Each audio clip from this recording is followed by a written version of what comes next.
नमस्कार, आप देख रहे हैं DKS टीवी न्यूज चैनल। मैं हूं धर्मेंद्र शुक्ला। गांव गली से सांसद तक सब पर नजर, सबकी खबर। आप देख रहे हैं DKS टीवी न्यूज चैनल। जल्द कम होंगे डीजल पेट्रोल के दाम, पेट्रोलियम मंत्री धर्मेंद्र प्रधान का ऐलान। नई दिल्ली से DKS टीवी न्यूज चैनल के लिए ब्यूरो रमाकांत शुक्ला की रिपोर्ट। केंद्रीय पेट्रोलियम मंत्री धर्मेंद्र प्रधान ने शुक्रवार को कहा कि अंतर्राष्ट्रीय बाजारों में पेट्रोलियम पदार्थों की कीमत में बढ़ोतरी होने से इसका असर उपभोक्ताओं पर भी पड़ रहा है। उन्होंने कहा कि सर्दियां खत्म होते ही तेल की कीमतों में कमी आएगी।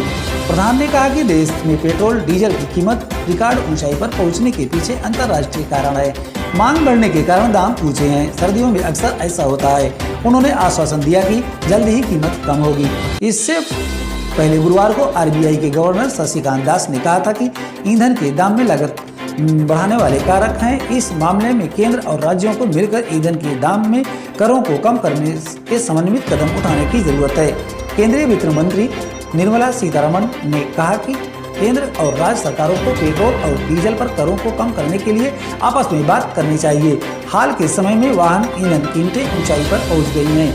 वित्त मंत्री ने कहा कि उपभोक्ताओं पर बढ़े दामों के बोझ को कम करने के लिए केंद्र और राज्यों को बात करनी चाहिए।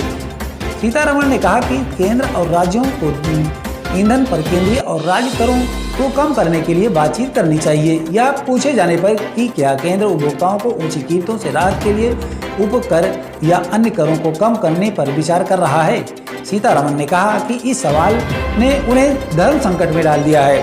उन्होंने कहा कि यह तथ्य छिपा नहीं है कि इससे केंद्र को राजस्व मिलता है, राज्यों के साथ ही कुछ यही बात है। मैं इस बात से सहमत हूं कि उपभोक्ताओं पर बोझ को कम किया जाना चाहिए। फिर मिलेंगे अगली खास खबरों के साथ, तब तक के लिए नमस्कार।